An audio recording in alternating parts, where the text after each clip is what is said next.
Bien, vamos a hablar sobre paradigmas en la investigación desde la perspectiva de las ciencias sociales. Cuando hablamos de paradigmas en las ciencias sociales, encontramos tres paradigmas de investigación conocidos. Uno es el positivismo, otro es el paradigma interpretativo o hermenéutico, y el tercero es el paradigma crítico. Vamos a iniciar en un primer momento hablando sobre el positivismo. ¿Cuál es el propósito de la ciencia según este paradigma? ¿Qué busca la ciencia? Según este paradigma, la ciencia tiene como fin, como propósito, descubrir las leyes. Las leyes entendidas como verdades absolutas. Una ley implica una verdad que es absoluta tanto en el tiempo como en el espacio. Es cierto aquí en nuestro país, en el Perú, en México, en la China, en el África. Y va a ser cierto hoy como va a ser cierto de aquí a unos 50 años. Y a partir de descubrir las leyes, según este paradigma, las leyes que rigen la realidad, va a ser posible que no solo podamos explicar los fenómenos, sino vamos a ser capaces de predecir y controlar los fenómenos. O sea, hacia eso apunta este paradigma positivista. ¿Ya? Ese es el propósito de la ciencia, de aquellos que están encuadrados en este paradigma. Si nosotros recordamos, cada paradigma tiene como sustento una concepción epistemológica del conocimiento. O sea, ¿dónde está el conocimiento? Si el conocimiento está en el sujeto o está en el objeto, es una pregunta que está presente en estos debates filosóficos, debates epistemológicos. Para algunos el conocimiento está en el sujeto y existe en él, y él hace extensivo el conocimiento hacia el objeto, hacia la realidad. Pero para otras posiciones, el conocimiento existe acá en el objeto y este se va a reflejar en el sujeto. El positivismo asume la concepción en que el conocimiento existe y está en el objeto, es decir, está en la realidad natural. Recordemos que el positivismo es un paradigma que se construye, que nace a partir del estudio de la naturaleza. Es decir, la primera ciencia que surge está ligada a las ciencias de la naturaleza. Lo primero que estudia el ser humano desde este punto de vista son los fenómenos naturales. Y a partir de ahí se van construyendo las características de este modelo, ¿sí? Entonces, el positivismo se sostiene epistemológicamente en la corriente que se llama empirismo sensorial. El empirismo sensorial asume que el conocimiento está en la realidad y que existe independientemente de que exista el sujeto. ¿Sí? Entonces, el conocimiento, según el empirismo sensorial, existe en la realidad, tiene sus propias leyes, ¿sí? En las cuales no tiene nada que ver el sujeto, ¿sí? El sujeto es un ente aparte y aquí está el conocimiento. Y que este conocimiento que existe independientemente del sujeto, que está en la realidad y que tiene sus propias leyes, va a reflejarse en el sujeto, se refleja en el sujeto. ¿Ya?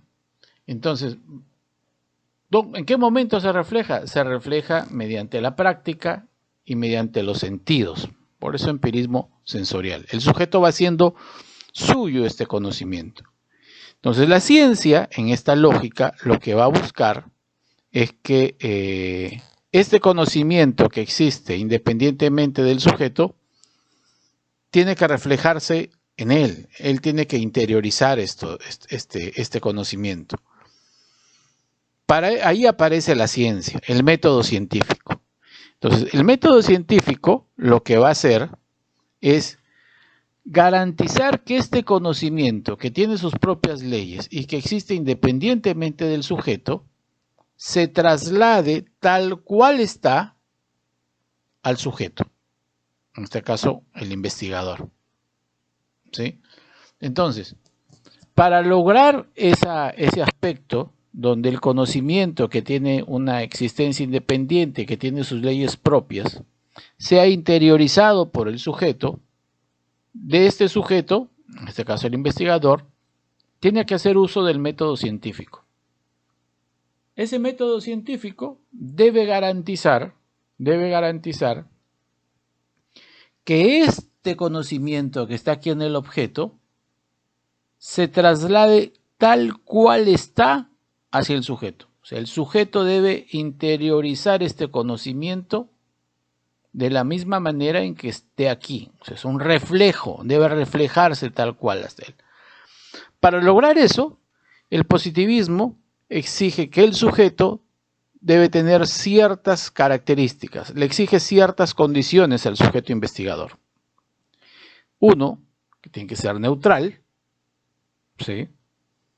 Tiene que estar libre de valores y que el sujeto debe ser un ente externo al objeto. Todo esto, la neutralidad, el que esté libre de valores, el que no sea un elemento que forme parte de este objeto, es para garantizar que este conocimiento se traslade tal cual está en el objeto y lo haga suyo el sujeto. Es decir, desde esta perspectiva positivista, los métodos científicos deben garantizar este proceso de traslado del conocimiento del objeto hacia el sujeto. Repetimos, para lo cual requiere un investigador neutro, libre de valores, externo. ¿Por qué? Porque uno de los planteamientos del positivismo es que la ciencia debe garantizar la objetividad.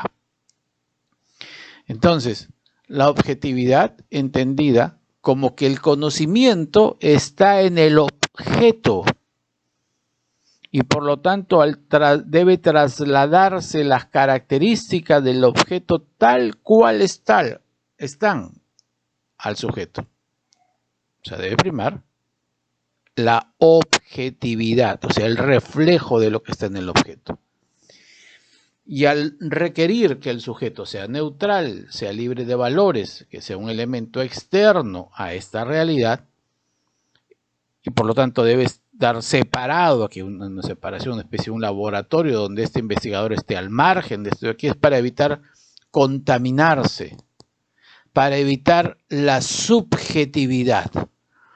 Porque si el sujeto no es neutral y ya tiene una carga de valores, ya no va a garantizar la objetividad de este conocimiento, sino va a haber una carga subjetiva.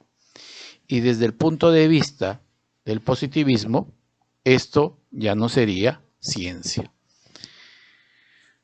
De preferencia, para lograr esto, el positivismo sostiene que los métodos científicos deben ser métodos cuantitativos. O sea, hay que cuantificar los elementos que se producen aquí. Y por eso es que en este modelo positivista tiene un gran peso la estadística, ¿correcto? Entonces, el positivismo, recordando, busca descubrir las leyes. O sea, la ciencia, desde la lógica positivista, dice, debe descubrir estas leyes que están aquí en el objeto. Por ejemplo, los estados del agua.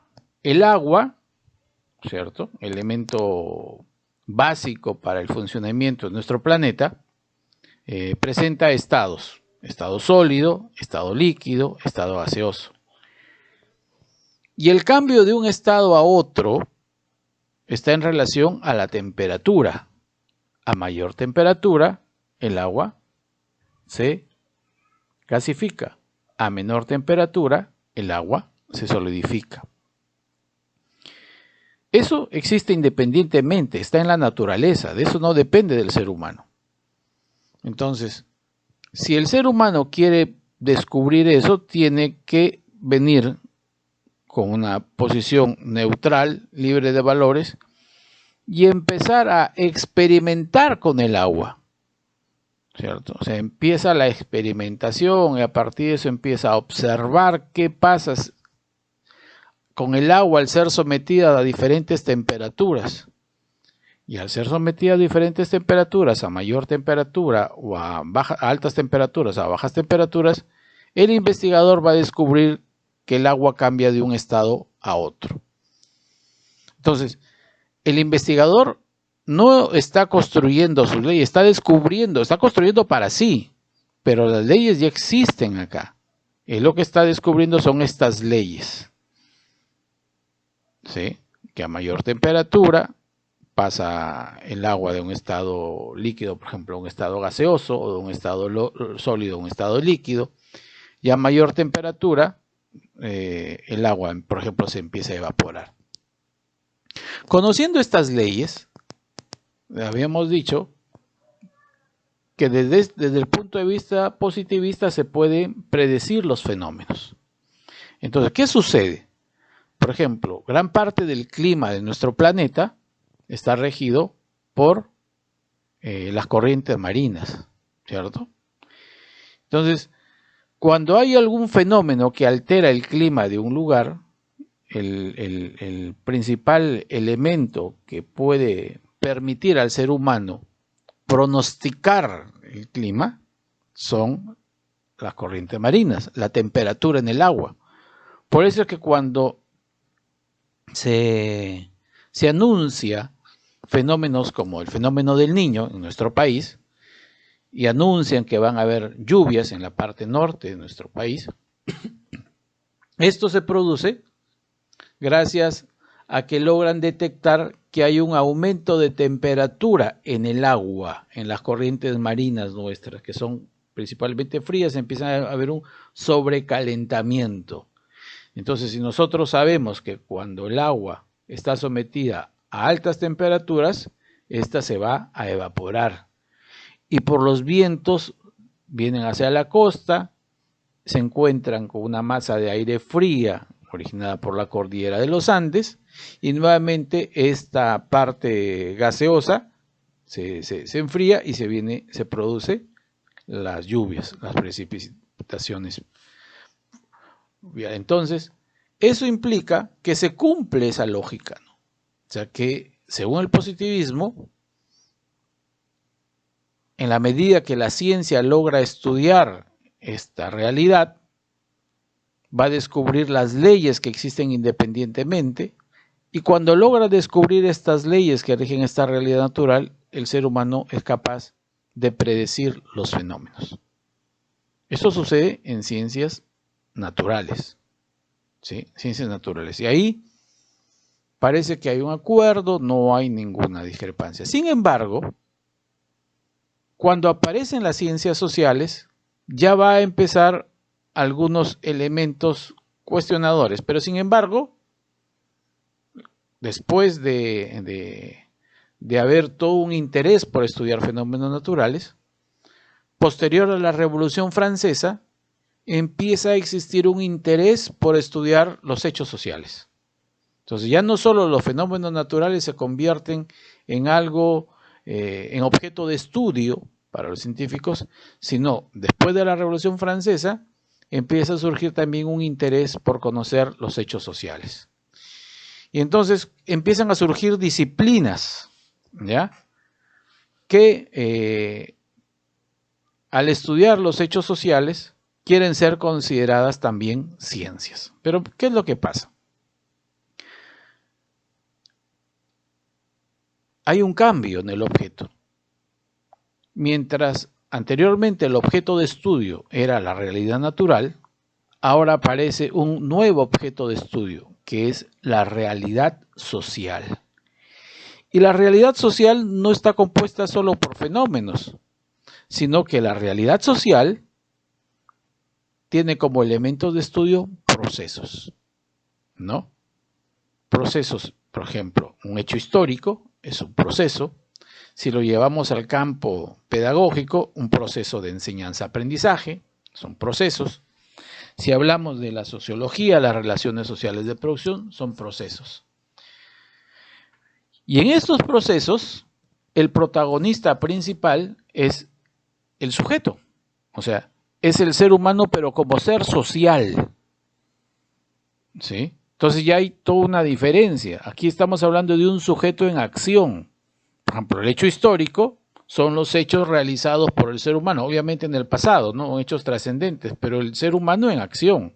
El proceso de enseñanza-aprendizaje es un proceso en acción, o sea, una interacción entre el docente y alumno, entre docente y docente, alumno y alumno, entonces son procesos los que se producen ahí. Entonces las ciencias sociales tienen como objeto de estudio procesos, cuyo protagonista es el sujeto, el ser social, pero en acción. Entonces ya que hay una diferencia. Se está estudiando al sujeto, pero no desde el punto de vista biológico, o sea, no se está estudiando la célula, no se está estudiando su anatomía, sus sistemas biológicos, ¿no? Sino está estudiando al ser humano en acción. Entonces, como era el paradigma que ya se había construido a partir de las ciencias naturales y tenía todas esas características que mencionamos anteriormente, o sea, asumir que el conocimiento está en la realidad, que tiene sus propias leyes, que existe independientemente de que existe el sujeto, y el propósito es que a partir de los métodos científicos descubrir esas leyes. Si se descubren esas leyes, se pueden predecir los fenómenos. Para eso se requiere que ese conocimiento sea trasladado e interiorizado tal cual está por el sujeto. Es decir, trasladar las características del objeto al sujeto. Entonces ya estamos hablando de la objetividad. Para lograr eso, la ciencia debe garantizar métodos científicos que aseguren este traslado de las características del objeto al sujeto.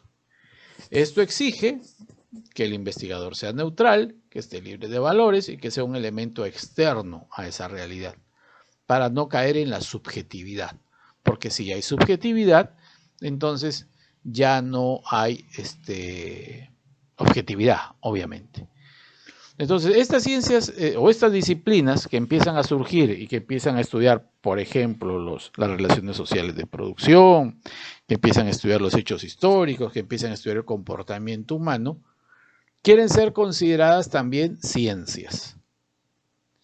Como ya existe un paradigma construido con características establecidas, aquellas disciplinas que estudian hechos sociales, si quieren ser consideradas ciencias, tienen que asumir estas características, tienen que cumplir estos requisitos. Es decir, asumir que la realidad social existe independientemente, que tiene sus propias leyes, o sea, pero en este caso leyes sociales, y que el sujeto lo que debe ser neutral, libre de valores, para tratar de descubrir cómo está presente esas leyes en la realidad social, y a partir de eso no solo poder explicar esa realidad social, sino poder predecir, pronosticar cosas que pueden suceder en la sociedad. Por ejemplo, en historia, el objeto de estudio es el hecho histórico, pero el hecho histórico es un hecho pasado, es un hecho que ya sucedió, es un hecho trascendente, o sea que afectó no solo a una persona, sino a toda una comunidad. Pero si es un hecho que ya pasó, entonces, ¿cómo el investigador va a lograr conocer ese hecho? No creo que pueda viajar a través del tiempo, no hay una máquina del tiempo que le permita hacer ese viaje al pasado. Y entonces ahí aparecen las fuentes que permiten reconstruir ese hecho pasado. Fuentes escritas, fuentes orales, fuentes etnográficas. El positivismo en la historia asume como fuente principal la fuente escrita.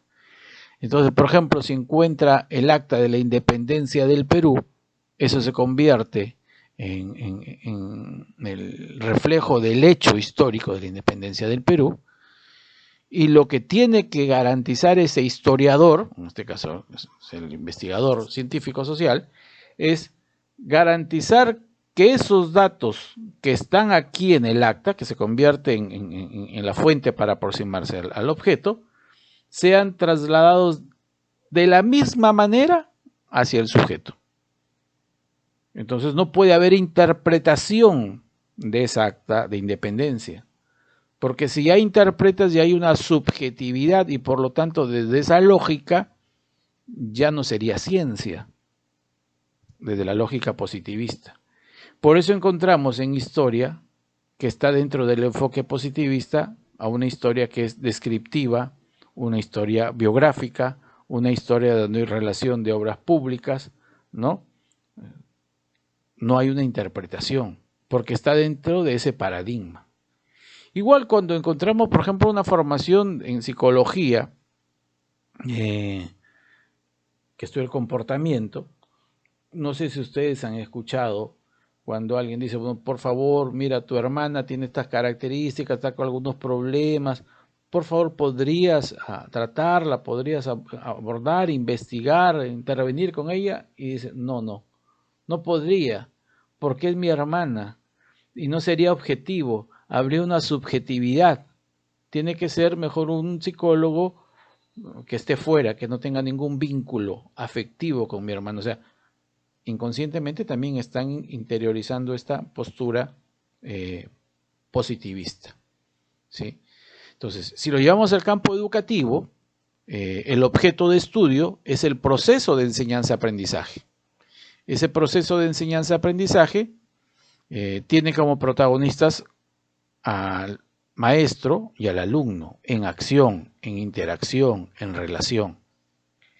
Si uno quisiera investigar, por ejemplo, cómo se da la convivencia escolar en el aula, o la influencia que puede existir entre las estrategias didácticas del docente y la convivencia escolar en el aula, lo primero que se hace desde esa lógica es que el investigador que va a investigar la relación o la influencia de las estrategias didácticas con la convivencia escolar tiene que ser un ente, un sujeto externo a la escuela. No puede ser ni el profesor, no puede ser ni el alumno, no puede ser ninguna persona que forme parte de esa aula o de esa escuela.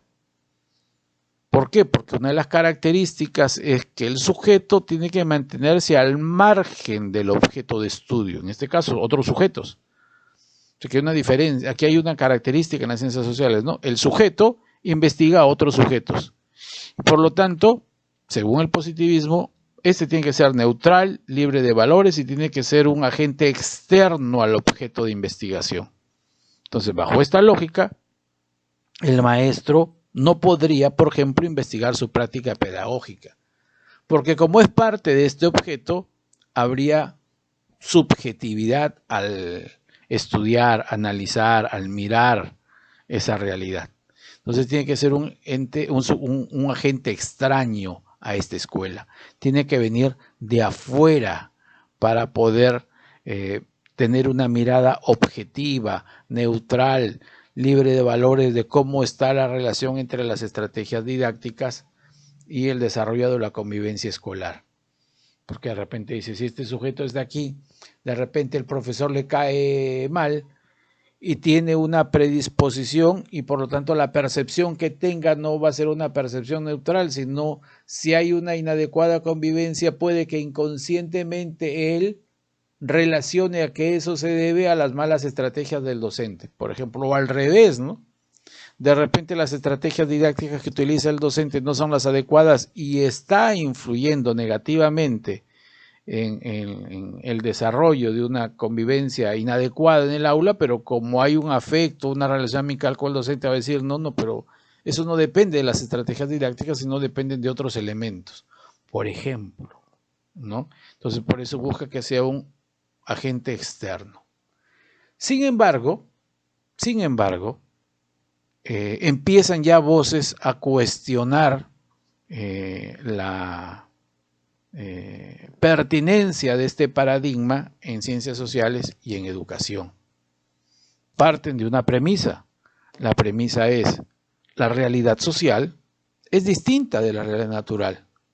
Y si la realidad social es distinta de la realidad natural, entonces no podemos seguir usando necesariamente el mismo paradigma que se usó para las ciencias naturales y trasladarla tal cual a las ciencias sociales. Tiene que verse de otra manera. Entonces empiezan a surgir cuestionamientos a este paradigma positivista, y al existir cuestionamientos también empiezan a surgir otros paradigmas que tienen otra mirada, otro enfoque. Incluso desde dónde se origina el conocimiento. ¿Sí? Para otros paradigmas ya no tienen un soporte en el empirismo sensorial, sino, por ejemplo, hay otro paradigma que se sostiene en el paradigma innatista, en la concepción epistemológica innatista. El innatismo sostiene que el conocimiento es innato al sujeto, nace con el sujeto, y es el sujeto quien proyecta ese conocimiento al objeto. Entonces ya es una concepción totalmente distinta. ¿Cómo se llama ese paradigma? Que asume esta posición innatista. ¿Cuál es el papel del investigador dentro de esa lógica? ¿Cómo se llama este paradigma? Este paradigma es el paradigma interpretativo. Eso lo veremos ya en una próxima sesión.